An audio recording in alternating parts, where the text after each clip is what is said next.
Hello and welcome to the GSMC Book Review Podcast, brought to you by the GSMC Entertainment Network.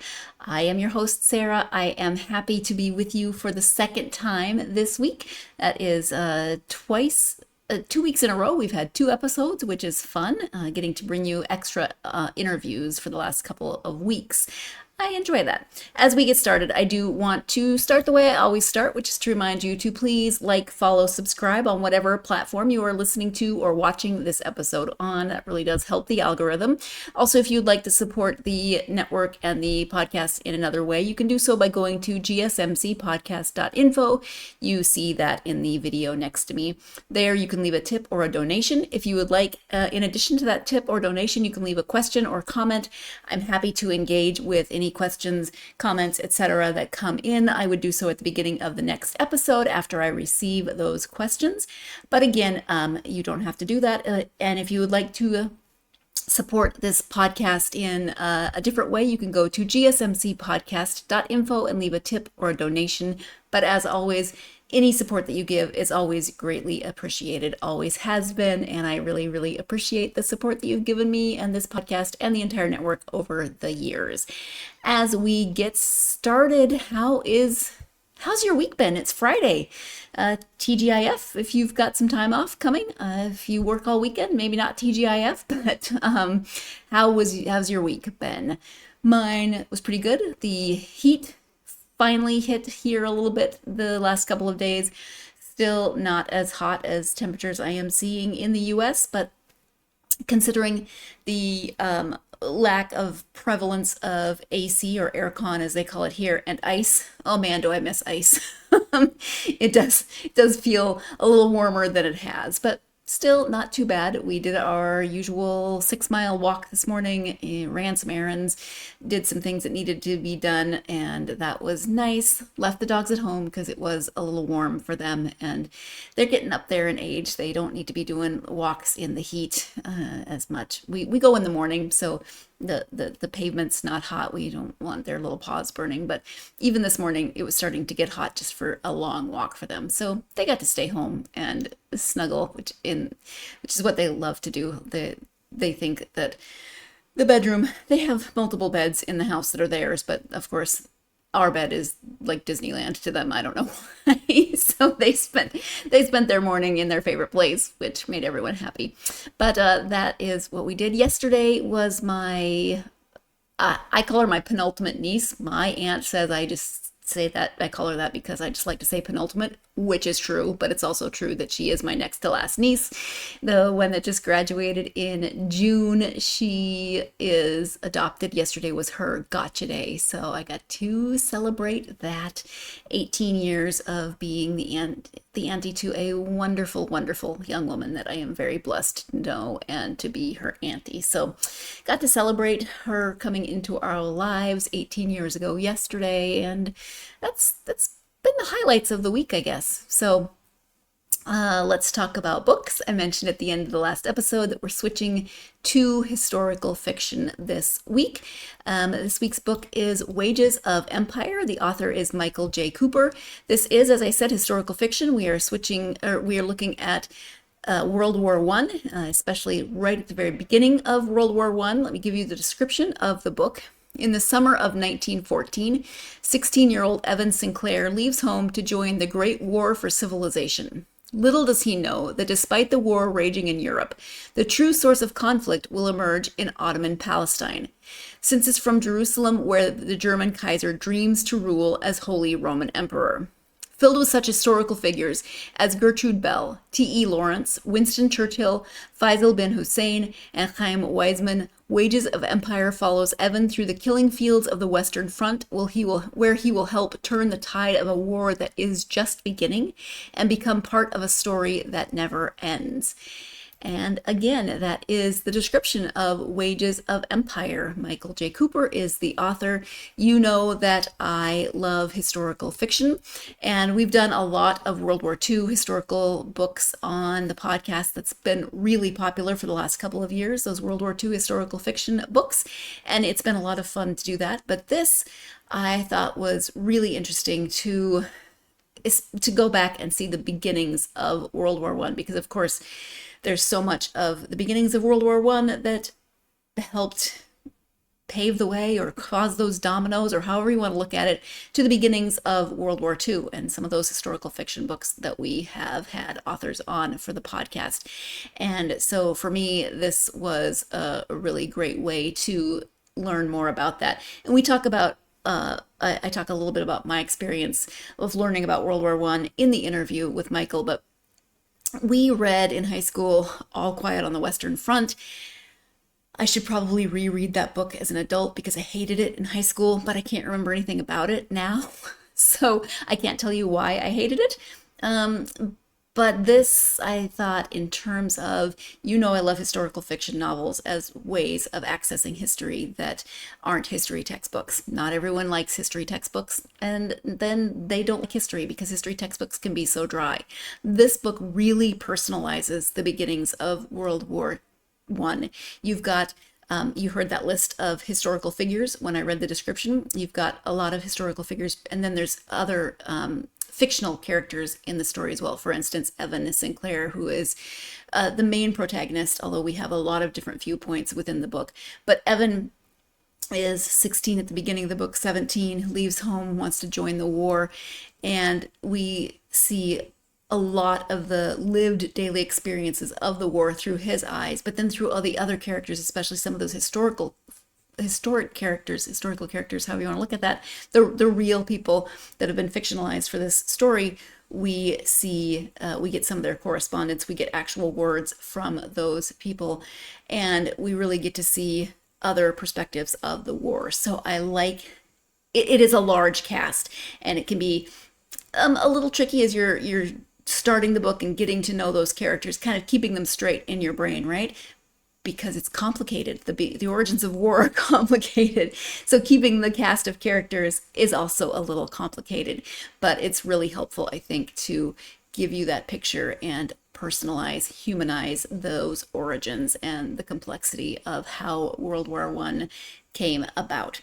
That's enough of my rambling. Let's go ahead and let Michael talk about the book, which is the first of three. Again, the book is Wages of Empire. The author is Michael J. Cooper. Let's go ahead and start that interview. Hi, Michael. Welcome to the podcast. Thank you, Sarah. Good to be here. I'm glad to have you here talking about historical fiction, your novel, Wages of Empire. Before we do that, though, if you wouldn't mind just sharing a little bit about yourself so that my listeners can get to know you a bit. Okay, I'll try to make it brief. I'm a California native, born in Berkeley, and after graduating high school in Oakland in 1966, and instead of going to UC Berkeley, I emigrated to Israel. I lived in Jerusalem during the last year the city was divided between Israel and Jordan. I studied Hebrew University in Jerusalem, and I graduated from Tel Aviv University Medical School. And after internship, I did what many Israelis were doing, that's going abroad to specialize. And for me, that meant coming back to Northern California, where I am now. And here I specialized in pediatric cardiology. Also, like many Israelis and others, I stayed. And I worked here in Northern California as a pediatric cardiologist for almost 40 years. And for the last 20 years, I've returned about twice a year on volunteer medical missions to the Palestinian Authority, where I provided service to kids who lack access to care.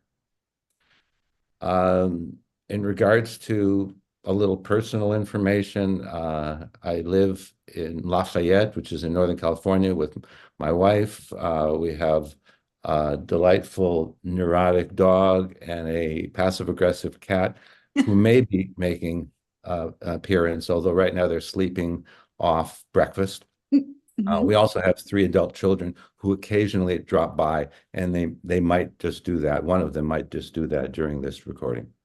Okay. Whenever. We'll accept any and all visitors with not a problem. We cats are funny because the last cat we had on the podcast, I never saw the whole cat, just occasionally its tail would wander through. Well, we'll see. We'll see if our little boy makes an appearance. Yes. Well, we could spend this entire podcast just talking about your life because it sounds like lots of experiences there, but I know that some of that comes into play with this book. So go ahead and give an overview of Wages of Empire. Well, again, as you just mentioned, living in Israel for more than 11 years gave me a firsthand familiarity with the texture of a land where Roman and Byzantine ruins, along with vestiges of Crusader fortresses, are almost daily reminders of the legacy of conflict that still resonates in that very troubled part of the world, and lately resonates very, very loudly. And this also is connected to my current book, Wages of Empire. May I show it? Yes, absolutely. Very good. Wages of Empire. It's a historical mystery / thriller set during World War I that presents a fairly accurate history of the Great War as it informs, and I hope captivates the reader. In the summer of 1914, 16-year-old Evan Sinclair leaves home to join the Great War for civilization. Little does he know that despite the war raging in Europe, the true source of conflict will emerge in Ottoman Palestine, since it's from Jerusalem where Kaiser Wilhelm II dreams to rule as Holy Roman Emperor, with dominion over the Suez Canal, Arabian oil reserves, and with an eye to promote German Nordic racial supremacy throughout the world. The book is filled with real people from the pages of history, such as Gertrude Bell, T.E. Lawrence, Winston Churchill, Faisal bin Hussein, and Chaim Weizmann. The book follows the fictional Evan Sinclair as he embarks on a journey that will bring him into the killing fields of the Western Front, where he will help turn the tide of a war that's just beginning, and where he will become part of a story that is actually still being written. So that's in a nutshell. That's the long elevator version. Right. And the thing about the book is that it's only the very beginning of the war. We do not even get out of 1914, so not even 6 months, and yet it really much to my frustration. I had dreamed of actually starting in the summer of 1914 and ending at Versailles in 1919. But again, oh wow. I barely got out of 1914. So you can see all of those moving pieces that are what makes up the beginning of World War I, right? You can see why it is so complex in terms of those origins and the process of trying to write a book around those origins and the complexity of those origins. But lots of moving pieces. It is time for our first break of this episode. When we come back, a little bit more about those origins, the challenges of writing within that complexity. So stay tuned. You are tuned in to the GSMC Book Review Podcast, and I will be right back.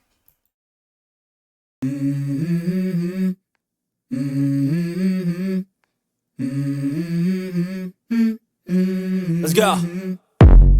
I wake up to a little bit of drool on my pillow, feel like it's gonna be a bad day.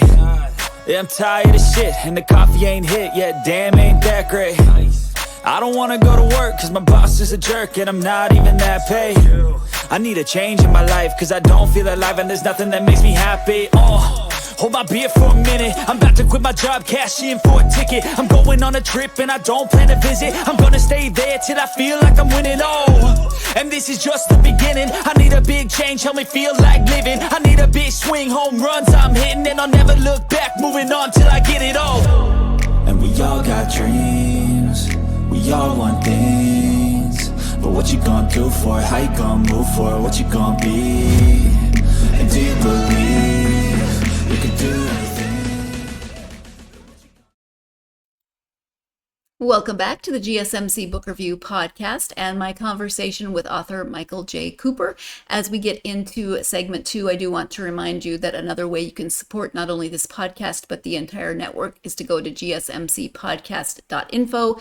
There you can leave a tip or a donation, which really does help, as I said, not only this podcast, but the network as a whole. Every bit of support helps, is appreciated, and gets this podcast out to more readers such as yourselves. So thank you for that. Again, that is gsmcpodcast.info. Before the break, Michael was talking about the origins of World War II and just the complexity of them, and we're going to continue that conversation. So let's go ahead and return now to the interview.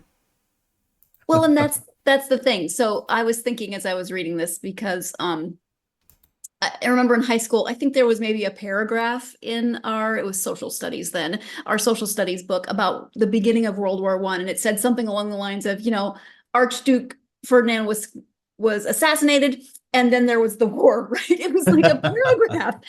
And then I was a history major in college, and so I got a little bit more of that picture. But it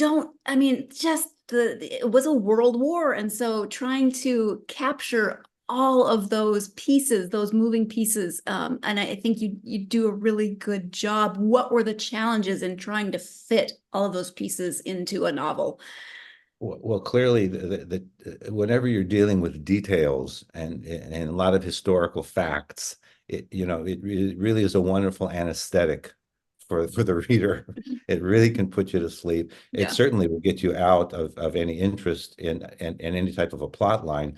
And so the imperative was to weave history into the flow of dialogue and the flow of thought processes, especially on the part of a coming of age protagonist, Evan Sinclair. He's 16 years old as the story opens, and he is very interested. He's curious. And when he goes to work at a filling station every morning, he wants to read the paper that arrives, a day late, from Salt Lake City.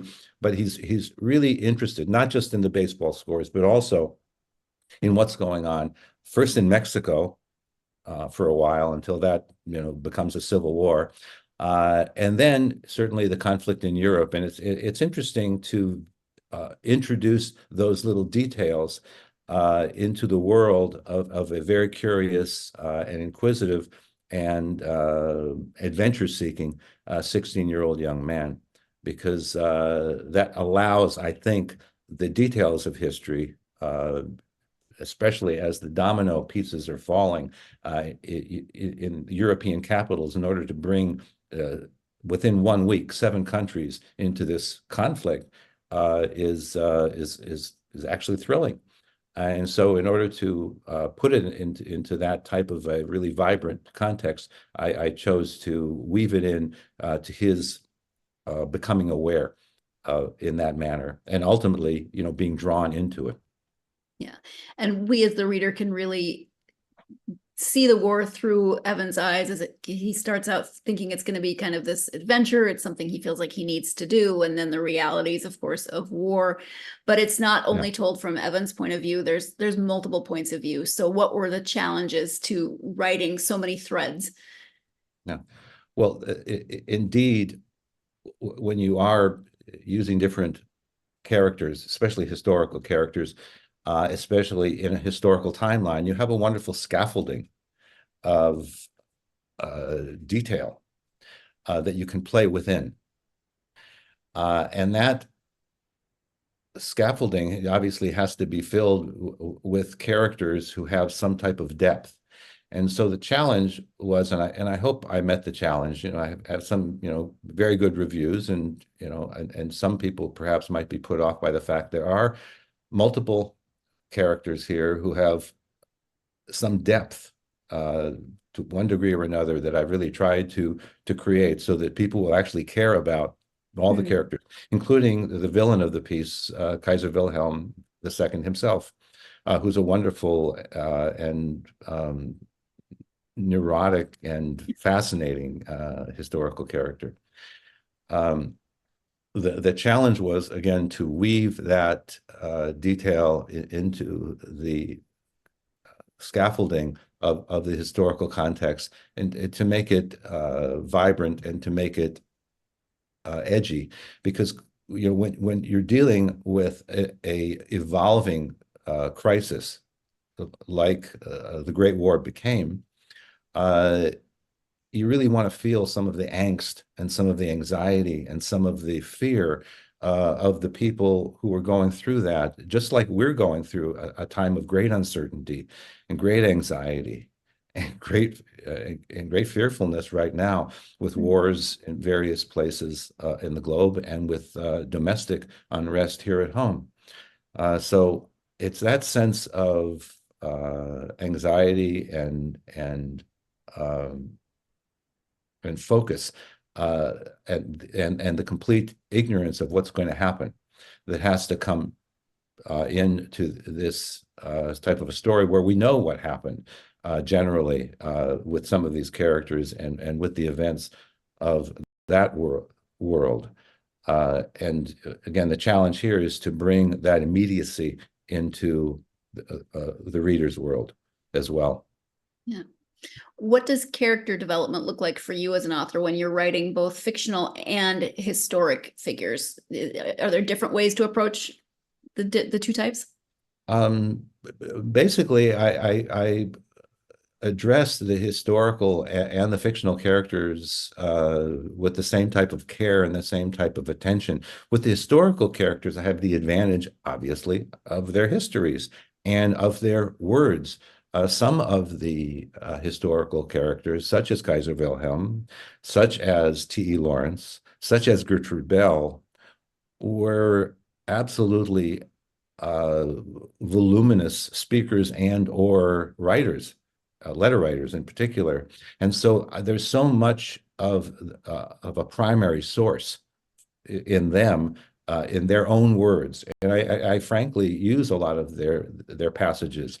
I have letters that Gertrude Bell wrote that many swaths are basically just her own words that are obviously lend an immediacy and an authenticity for me as a writer, and I hope for the reader as well, to the whole piece.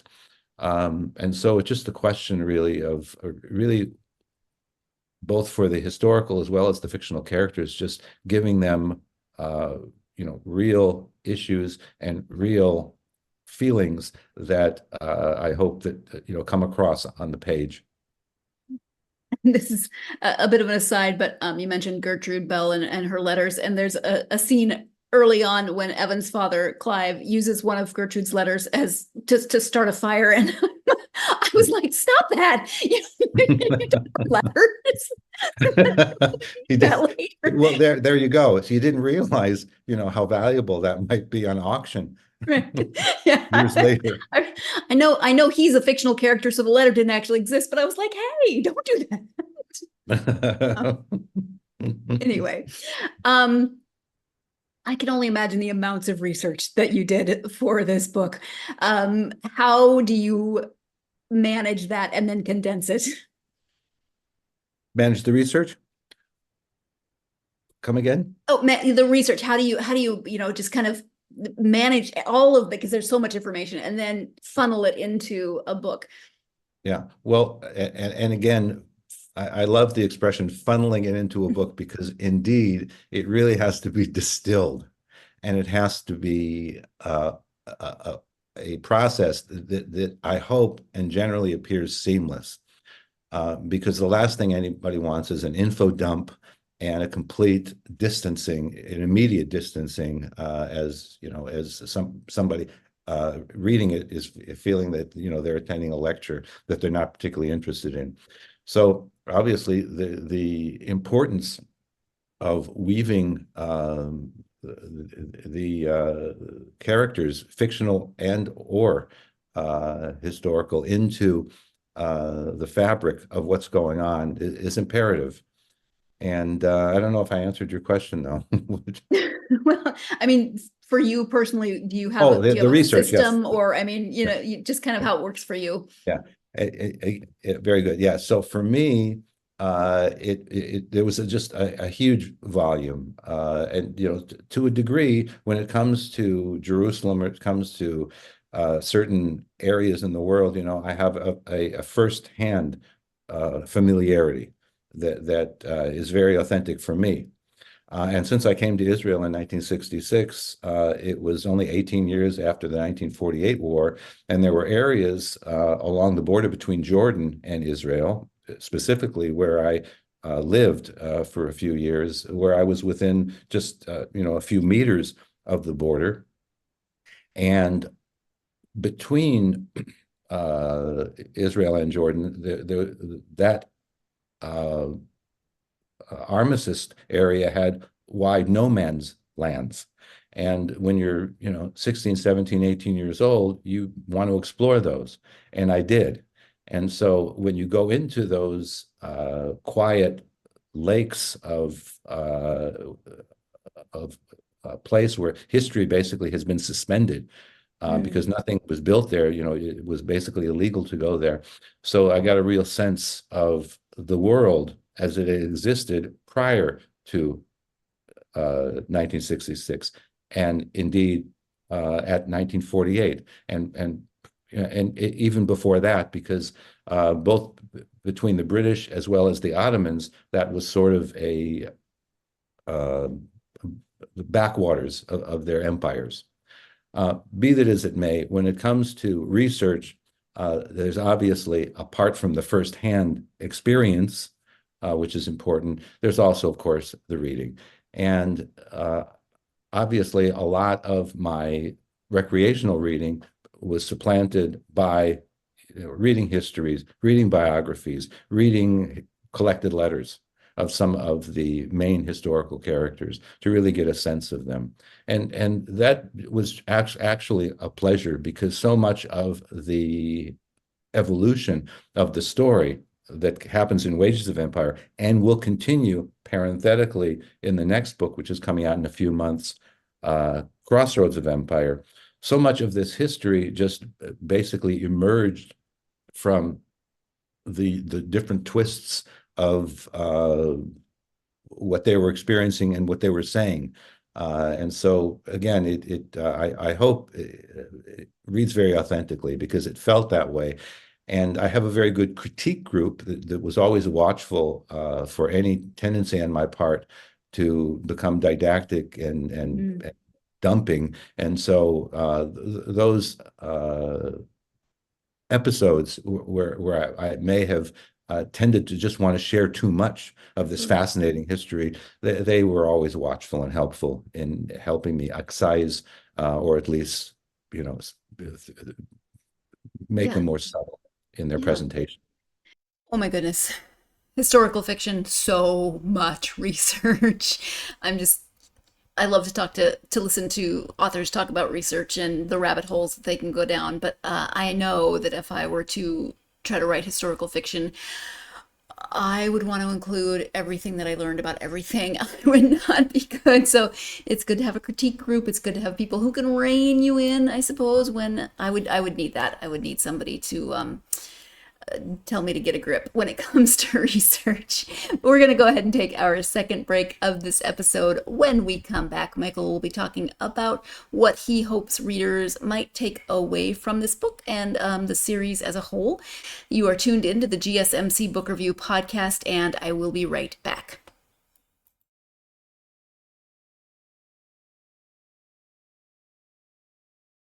For the best and latest podcasts available anywhere, go to the podcast app on your cell phone and type in GSMC to access free content-rich podcasts on health and wellness, book reviews, sports, entertainment, relationships, social media, movies, technology, finance, and even weird news. Subscribe and download the GSMC Podcast Network's family of shows, available everywhere podcasts are found. Welcome back to the GSMC Book Review podcast and my conversation with author Michael J. Cooper. We are, of course, talking about his World War I historical fiction novel, Wages of Empire. Before the break, he was talking about research and the importance of having a critique group that can help you to not include everything or, as much of the research that maybe doesn't quite need to go on the page, even though you did a lot of work to find it and learn about things. So let's go ahead now and return to the conversation with Michael. The history of Israel, of Jerusalem, of that entire area is so complex, and it goes back thousands of years. What do you hope from this really snapshot of the time period and this leading into World War I? What do you hope that readers can take away, not only about the time period, but also implications for what's going on there now? Yeah. Well, the whole idea about reading or writing historical fiction is that one wants to be as faithful as possible to the historical record. Because when we are faithful to the historical record, we are actively furthering the remembrance of history. And so here I hearken to the wonderful words of the philosopher George Santayana, who famously said, "Those who don't remember history are doomed to repeat it." And when we are honest about history, to the extent that we can take some solace in the fact that we're furthering the remembrance of history when we honor it. And therefore, we're actively engaged, perhaps, in avoiding the grim repetition of history's worst mistakes, like we're seeing, now throughout the world, where sadly it's as if there's a general amnesia on the part of some world leaders and some political figures who either don't know or don't care about what history can and should teach us. So in that context, my novel and the subsequent novels that will come aspires to play a small role in that challenge to remember history and avoid its repetition. And in the book readings that I've been doing for Wages of Empire, I use the words and I use the photographic images of prominent historical figures to bring history to life, to bridge the century between their time and ours, and to present an accurate history of that war, and in some small measure to meet Santayana's challenge that history might be remembered and not repeated. Yeah. As you said, you did not get to Versailles. You did not get to 1919 in this No, book. not even close. Yeah. But I How many- hope to in the third book. Okay, third. So you're hoping for 3 books in the series? Yeah, I may be a little optimistic, but definitely. The second book, which again is called Crossroads of Empire, is coming out in a few months. And it really follows this absolutely sequentially, like the very day where Wages of Empire ends, Crossroads of Empire will begin. The third book, I'll take a little breather, and it will be moved forward a bit more. I haven't exactly gotten to the point where I've finished it, but there's a lot is written, and I'm hoping that will come out soon thereafter. But whether or not we'll get to Versailles or not, I don't know, because there's so many important lessons that reverberate in today's world where possibilities existed that disappeared because of the decisions made there, and promises were made there that were never kept. And so it's an interesting world that we live in now, especially as it relates to the reverberations of Versailles. Yeah. World War II historical fiction has been really popular lately. I've done so many World War II historical fiction interviews. It's kind of a refreshing change to switch gears a little bit, but to also see just how much all of the events leading up to and through World War I, then you see, again, you said reverberations. You can really see through even just this first book, how we get to World War II. Is that, are those reverberations kind of what draw you to writing historical fiction? Well, in many respects, yes. Even what I knew, it drew me because it is sort of a fertile ground, obviously, for understanding our current world, and certainly understanding the substrate for World War II. And I was absolutely, taken aback, especially as I delved into a lot of the speechifying and immediate accounts of Kaiser Wilhelm II. There was so much anti-Semitism that informed and animated him, despite the fact that he had many prominent Jews, working with his administration, both as spies in the Middle East, and that's going to come out in the third book, as well as in Germany itself, with many of the German Jews of the time actually jumping to volunteer with an absolute, almost medieval enthusiasm to join the crusade that he was leading. But it just really, shocking and illuminating. And it's that wonder that really drives me forward, because I really want to give that history vibrancy and life, because there's so much we can learn from it. Yeah, absolutely. So is writing something that you've always wanted to do in terms of writing for publication, or did you come to that later in life? How did that journey work for you? Well, in high school, I wrote a lot of bad poetry, and Sure. that continued for about a decade, I guess. And then after medical school, I really enjoyed writing peer review articles. I did a lot of that until I got my academic credential, and then I guess I felt I didn't need to anymore, and so I stopped. And at around that time, around 1995, when Yitzhak Rabin was assassinated, I really felt an imperative to respond in some way, and to respond in a way that wouldn't, create more conflict. So by creating either op-ed pieces or essays, I tried to insinuate ideas that I thought were important in regards to coexistence, in regards to the possibility of peace, in a non-confrontational way. Because I wanted basically to, create a vehicle that wouldn't, create resistance on the part of some people, because we're dealing, just as we are today, in a very polarized world. Mm-hmm. I wanted to create a vehicle that would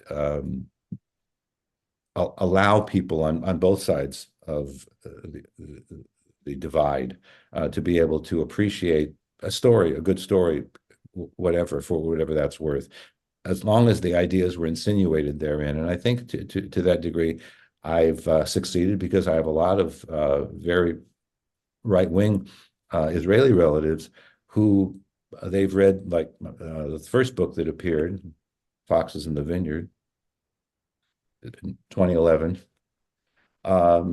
which deals with Israel in 1948, and they have no problem with it, despite the fact that I've made it very clear about the ideas of that are important, I think, to resolution of the conflict. That is, some type of rapprochement and recognition of the vital importance of coexistence. So, I would hope that that element would inform, as long as I'm holding up books. Absolutely. The first book chronologically is The Rabbi's Night, that's set at the end of the Crusades in 1290. And there too, this is a sort of a historical thriller that involves a knight of the Crusades who apprentices himself to a rabbi in order to learn how the secrets of Kabbalah might unlock the secrets of Jerusalem's Temple Mount. And I would add that all the books, both Wages of Empire Now, the books that will follow, as well as these two, they're all connected by some very important threads. And one thread is the Temple Mount in Jerusalem, as a focus, not just of the Jerusalem of this world, but also a place where we meet our better angels and our best selves. And so that, to one degree or another, is a mystical element that informs all the books, but that's a central thread. The other central thread is sort of the Sinclair or St. Clair bloodline that runs throughout all of them and will be explored in Crossroads of Empire to a greater degree, as Evan will kind of unlock some secrets of his family history. And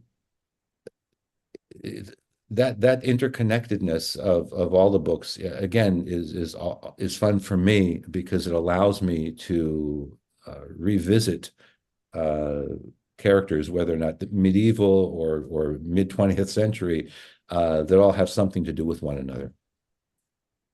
It makes sense. And actually And I hope a great deal to do with what's going on now. yeah. And actually that kind of answers some questions. As I was reading Wages of Empire, I was thinking, I feel like there's more somewhere. So Good. I can tell that there are other books. So that's good. You mentioned having a critique group, which I'm sure is incredibly helpful. What pieces of advice would you give for someone thinking they might want to write historical fiction? To find a period that they find compelling, to find a period that they love, because you're going to spend a lot of time there. And there's a very well-known adage, write what you know. Mm-hmm. Well, I tried to actually write a medical mystery. I thought it was interesting, but in coming back after a full day of work, and getting into my medical mystery, I felt I was still at work. Yeah. And so I really sought refuge, because I felt also the imperative, not just writing, what I know, but something that I feel very passionate about. And I feel very passionate about the possibility of rapprochement and, real reconciliation between Arabs and Jews in the Middle East. Having lived there for, over 10 years and going back for the last 20 years a lot. I really feel that there's so much potential there for beauty and for coexistence, and there's so much anger and so much disillusionment, and sadly, the extremes on both sides have really created a ground zero of devastation where there's no room for any type of dialogue, because there's no agreement as to what facts are. So, I'm hoping that after this horrible convulsion of violence that we're witnessing between Israel and Palestine right now, there will come a turning. And I'm looking forward to that in my lifetime, I hope.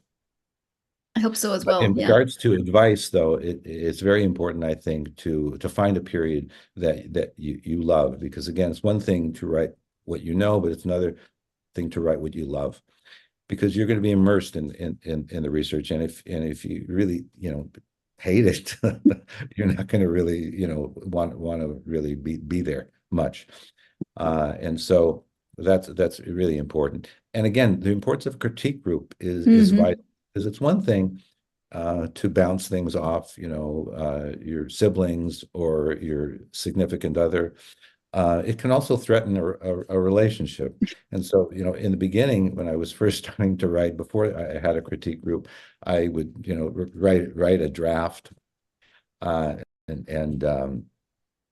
show it. I thought it was really interesting, great, beautifully written. I'd show it to my wife, and she would say, she'd start, pointing things out, to me, and I'd start arguing with her.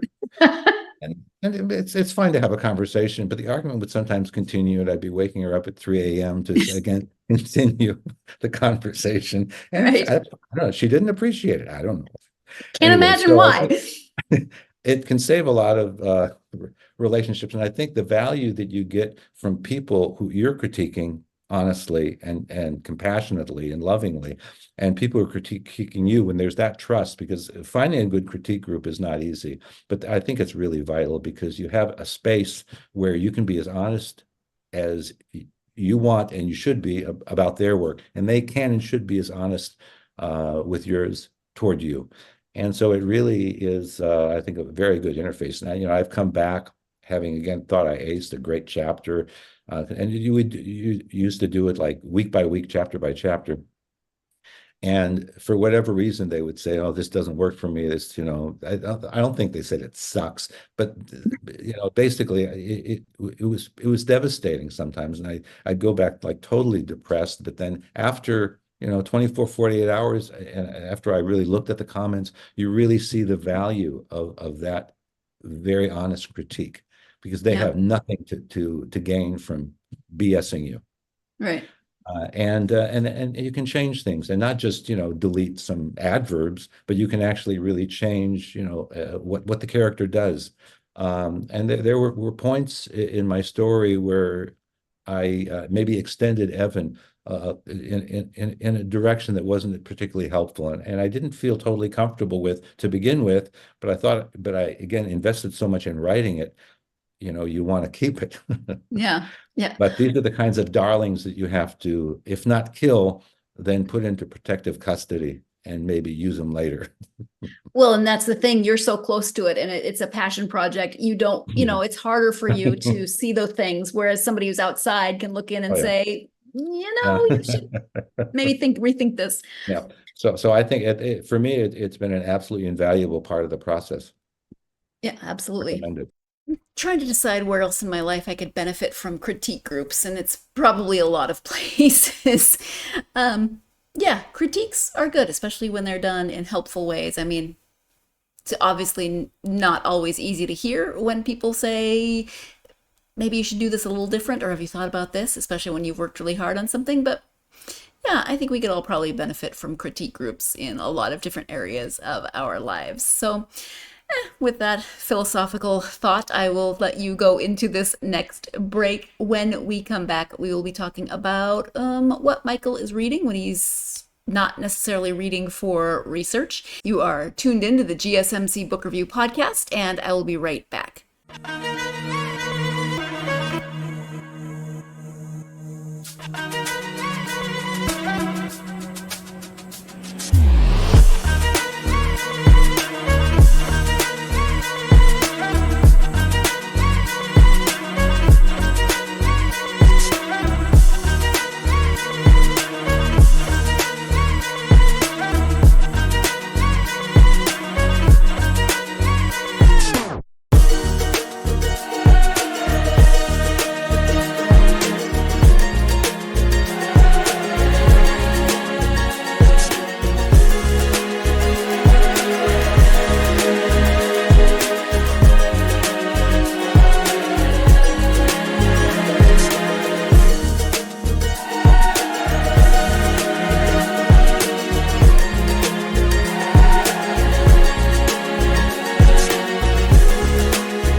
Welcome back to the GSMC Book Review Podcast. Before the break, Michael was giving his advice for aspiring authors. So now let's go ahead and tune back in for the conclusion of this conversation. So obviously you read a lot for research, but when you take time to read just for you, for your own enjoyment, favorite authors and genres? I think my favorite genre is historical fiction. And my favorite author is Hemingway. And the favorite book in that context is For Whom the Bell Tolls. And to a large extent, Evan Sinclair is kind of based on Robert Jordan.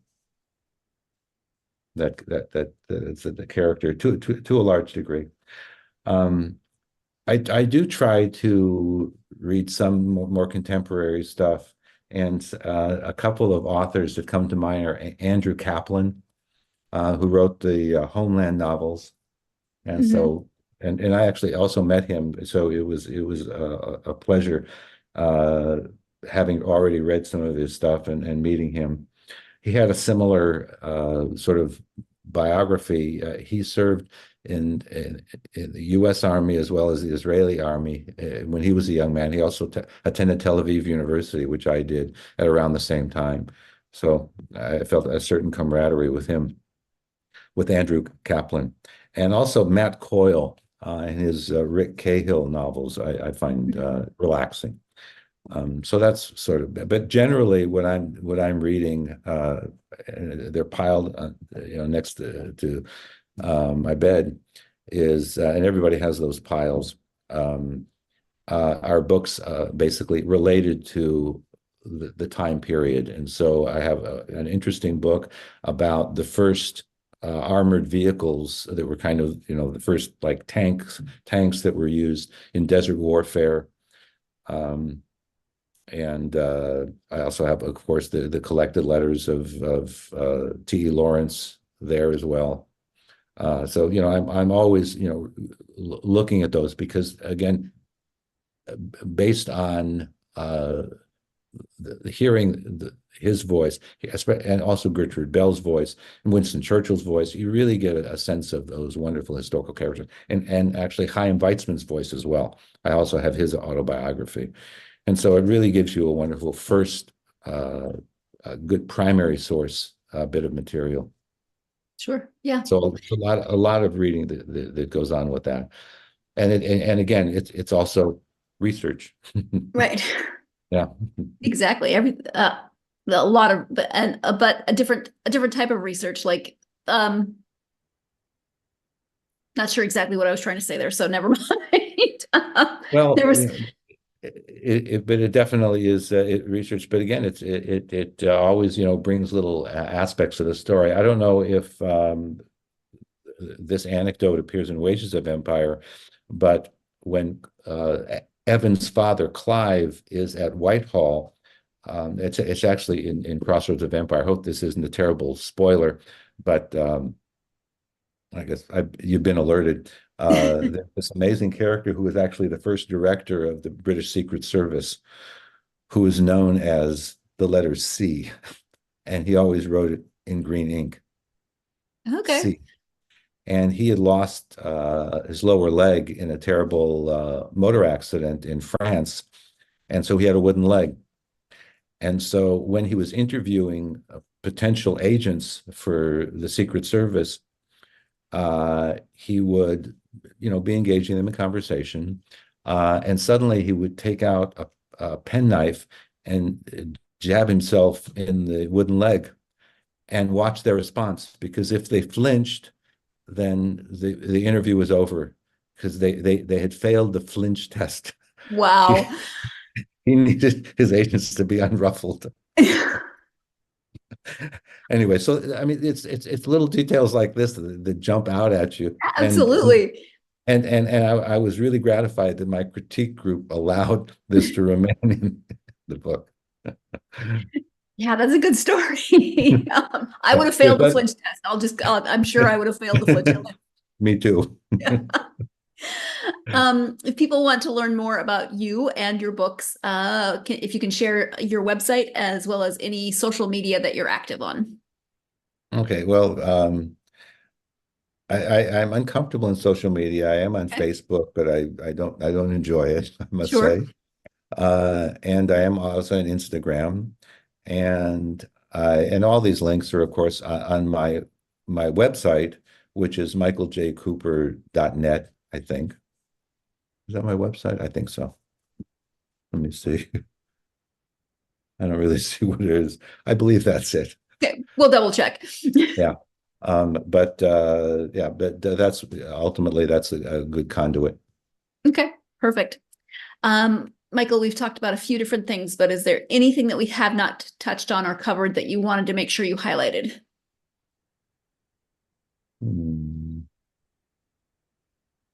Let's see. I think we've covered everything.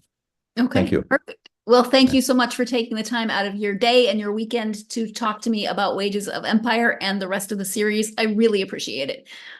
And Sarah, thank you very much. I really appreciate your attention to all this confusing detail. Thanks. I like a good challenge and lots of details.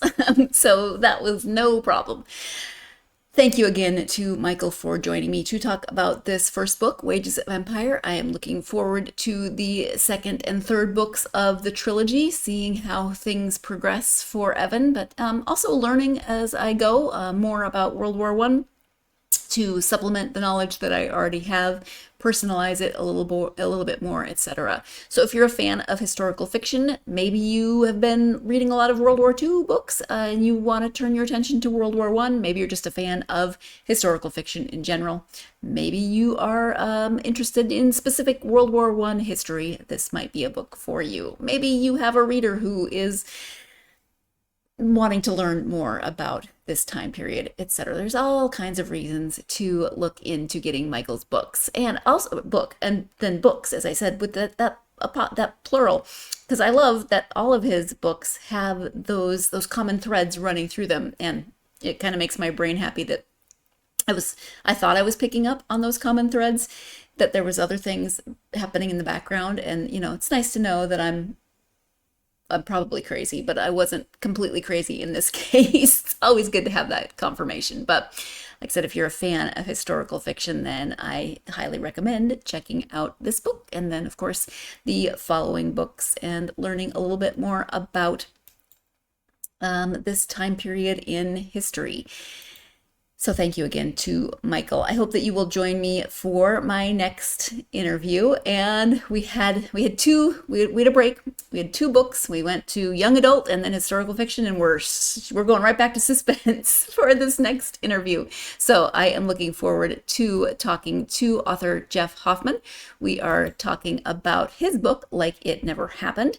The tagline, or the really, really short elevator pitch says, decades ago, 4 friends concealed a deadly secret, but not all lies stayed buried in this psychological suspense. So that tells you lots and also nothing at all, which is great for a book like this. So I'm looking forward to my conversation with Jeff over the weekend, and then that will be up next week. So hopefully you will join me for that episode.